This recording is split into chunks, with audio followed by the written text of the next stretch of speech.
Hello guys, in this video we're going to talk about how to fix your Hamster Kombat request error or you're not able to log in.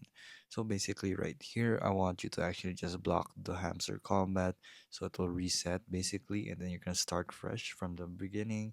And then once you actually press play right here, once it does have that request error, check your internet of course, because that's one of the problems. DNS problems will handle that for you, so go check that out and then try reloading the page, or just try to actually use a reset button for this because you want to try to reset the whole browser for you guys.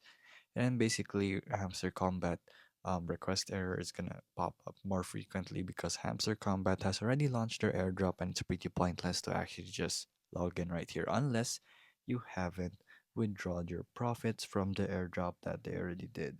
So there you go guys, it's just that simple to fix your Hamster Combat request error problems, and there you go.